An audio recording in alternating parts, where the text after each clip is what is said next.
Apresentamos Boa Nova, um podcast do GRESG com Guaraci Silveira, baseado no livro de Chico Xavier pelo espírito de Humberto de Campos.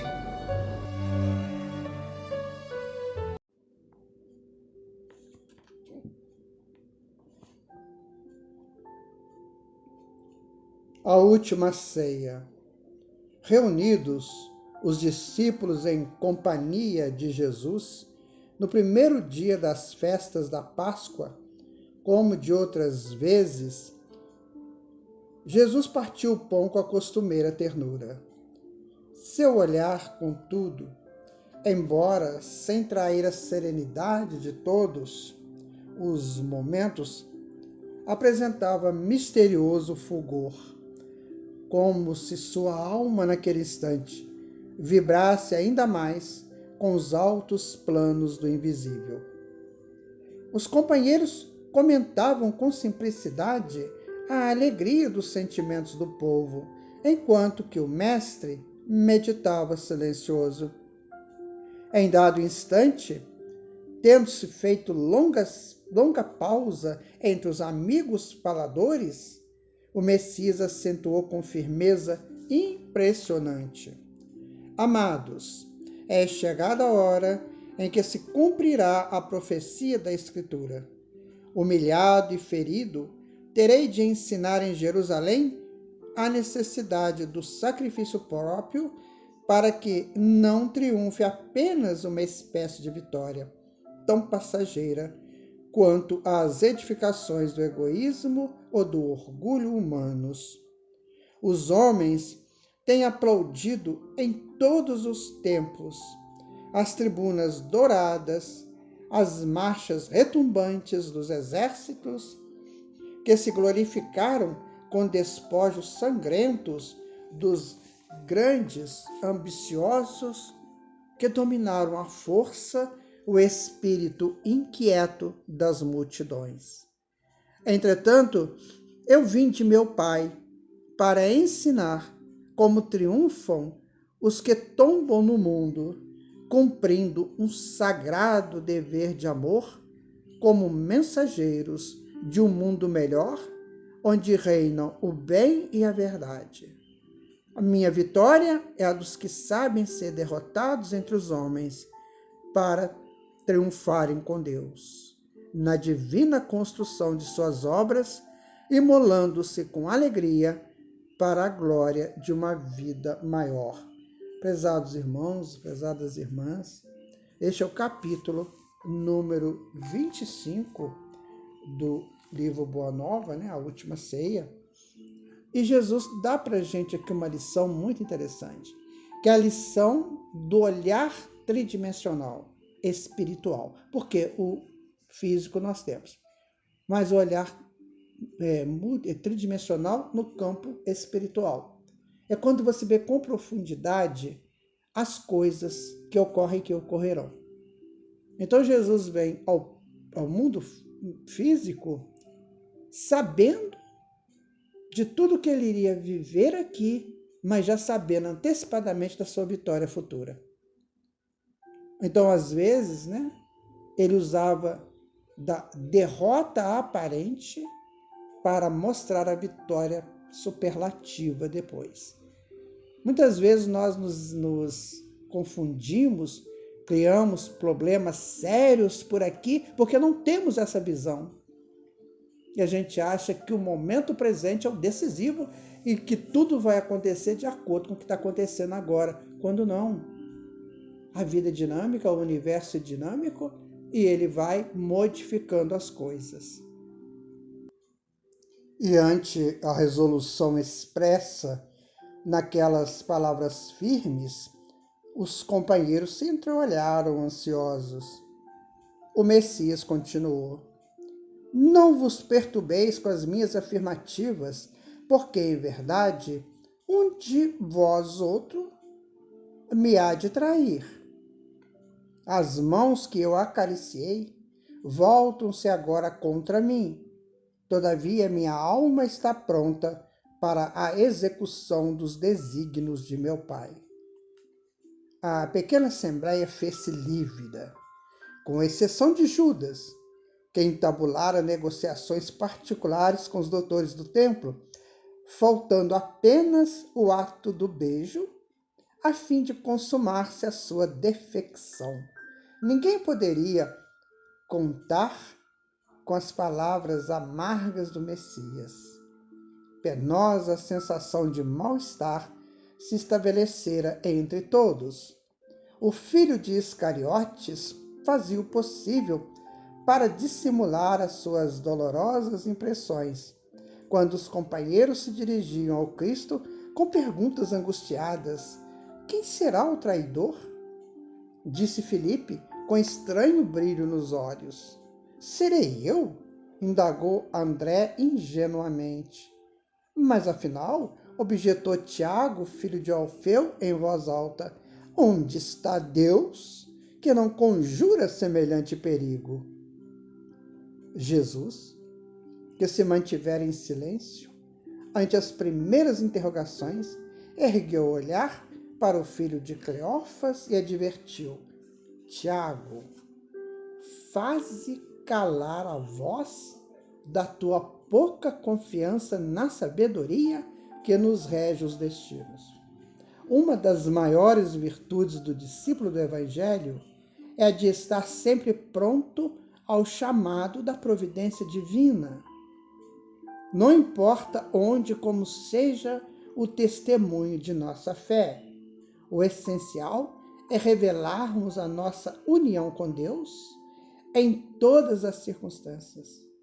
É indispensável não esquecer a nossa condição de servos de Deus, para bem lhe atendermos ao chamado nas horas de tranquilidade ou de sofrimento.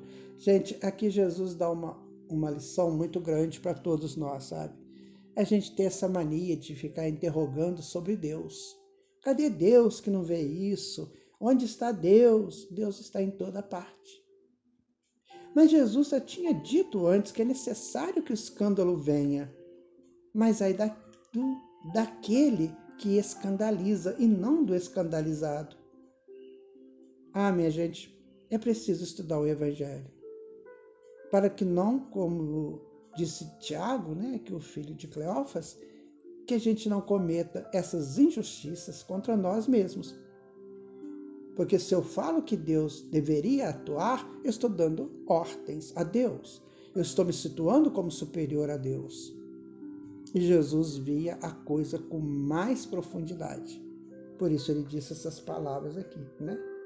É indispensável não esquecer a nossa condição de servos de Deus, para bem lhe atendermos ao chamado nas horas de tranquilidade ou de sofrimento. Isso que Jesus coloca. A esse tempo, havendo-se calado novamente o Messias, João interveio perguntando: Senhor, compreendo a vossa exortação e rogo ao Pai a necessária fortaleza de ânimo.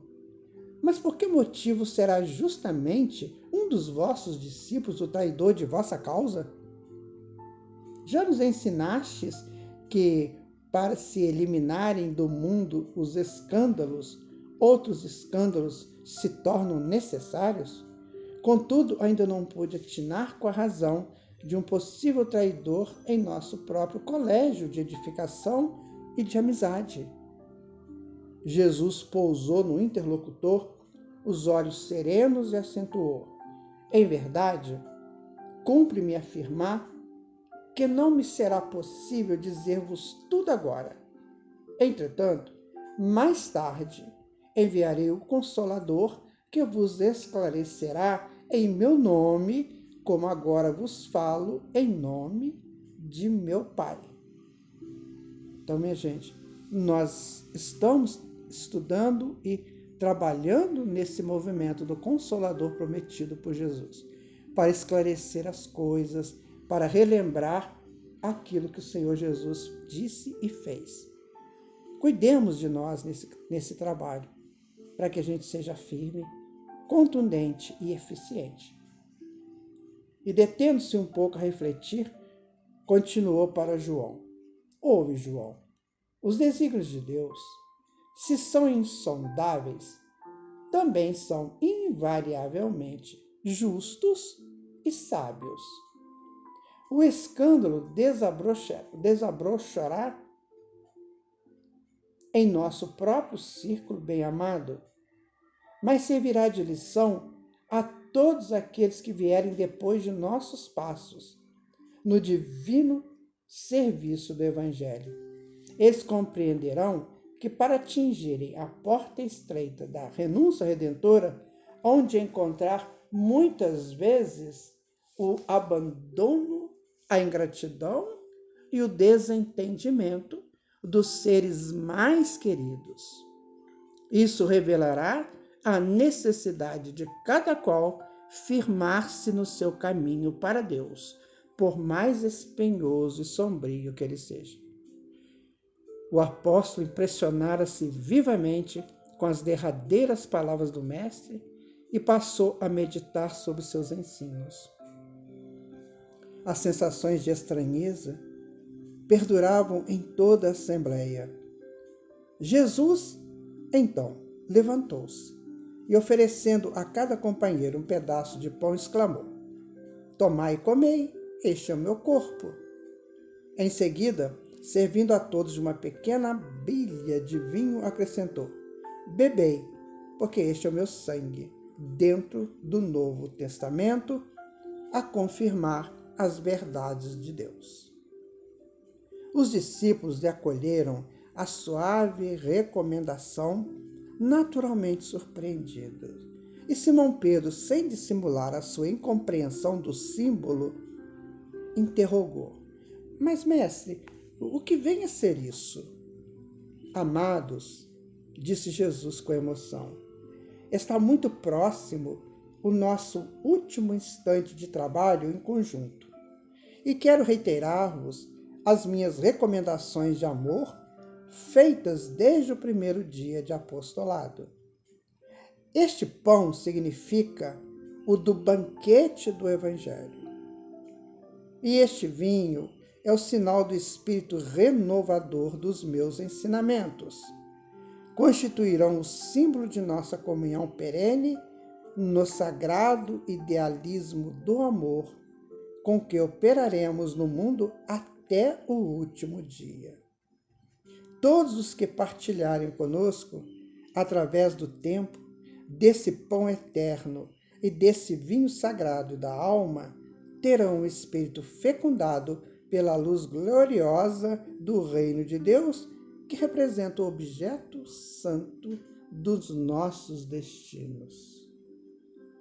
Ponderando a intensidade do esforço a ser empregado e aludindo às multidões espirituais que se conservam sob a sua amorosa direção, fora dos círculos da carne, nas esferas mais próximas da terra, Jesus acrescentou: "Imenso é o trabalho da redenção, mesmo porque tenho outras ovelhas que não são deste aprisco, mas o reino nos espera com a sua eternidade luminosa." Então eu queria repetir aqui para reforçar, o que Jesus disse do pão e do vinho. Então ele fala que este pão é o banquete do Evangelho, ou seja, precisamos nos saciar sempre, continuamente, do Evangelho de Jesus, como grande banquete para as nossas almas. E o vinho é o espírito renovador a partir dos ensinamentos dele. Então este é o grande símbolo do pão e do vinho, que até hoje é celebrado nas missas, aí da Igreja Católica, que nós respeitamos. Mas esse é o definitivo símbolo do pão como o Evangelho e do vinho, como a renovação do Espírito pelo Evangelho. Não adianta você ouvir a palavra se você não se renovar por ela. Não é isso? Depois ele vai dizer que o trabalho de redenção do mundo será muito grande. Vai demorar muito, e nós vivemos esses primeiros 2000 anos apenas preparando esse grande evento. Altamente tocados, pelas suas exortações solenes, porém maravilhados ainda mais com as promessas daquele reinado venturoso e sem fim, que ainda não podiam compreender claramente, a maioria dos discípulos começou a discutir as aspirações e conquistas do futuro. Enquanto Jesus se entretinha com João em observações afetuosas, os filhos de Alfeu examinavam com Tiago as possíveis realizações dos tempos vindouros, antecipando opiniões sobre qual dos companheiros poderia ser o maior de todos, quando chegasse o reino com as suas inauditas grandiosidades. Filipe afirmava que Simão Pedro, que depois do triunfo todos deviam entrar em Nazaré para revelar aos doutores e aos ricos da cidade a sua superioridade espiritual. Levi dirigia-se a Tomé e lhe fazia sentir que, verificada a vitória, se lhes constituía uma obrigação a marcha para o templo ilustre, onde exibiriam seus poderes supremos. Tadeu esclarecia que o seu intento era dominar os mais fortes e impenitentes do mundo, para que aceitassem de qualquer modo a lição de Jesus. Vejam vocês, é aquilo que eu estava comentando ainda há pouco, né, meu amigo, minha amiga? É a visão tridimensional espiritual que nos falta. A gente só vê a altura, a gente só vê largura, né? Não vê profundidade. E a largura só vê aquilo que está bem próximo de nós. Então vejam vocês, Jesus estava falando de um reino que vai se estabelecer ainda nos próximos séculos. E eles lá já estavam fazendo planos para o estabelecimento do reino naquele tempo. E o que eles iam fazer? Vamos ver o que Jesus fala, né? O mestre interrompera a sua palestra íntima com João e os observava. As discussões iam acirradas. As palavras, maior de todos, soavam insistentemente aos seus ouvidos. Parecia que os componentes do Sagrado Colégio estavam na véspera da divisão de uma conquista material, e como os triunfadores do mundo, cada qual desejava a maior parte da presa, com exceção de Judas, que se fechava num silêncio sombrio. Quase todos discutiam com veemência. Sentindo-lhes a incompreensão, o mestre pareceu contemplá-los com entristecida piedade. Nesse instante, os apóstolos observaram que ele se erguia. Com o espanto de todos, despiu a túnica singela e cingiu-se com uma toalha em torno dos rins, à moda dos escravos mais íntimos, a serviço dos seus senhores. E como se fossem indispensáveis as palavras naquela hora decisiva de exemplificação, tomou de um vaso de água perfumada e, ajoelhando-se, começou a lavar os pés dos discípulos. Ante o protesto geral, em face daquele ato de suprema humildade, Jesus repetiu o seu imorredouro ensinamento. Vós me chamais mestre e senhor, e dizeis bem, porque eu sou. Sim, eu, senhor e mestre, vos lavo os pés. Deveis igualmente lavar os pés uns dos outros no caminho da vida, porque no reino do bem e da verdade, o maior será sempre aquele que se faz sinceramente o menor de todos.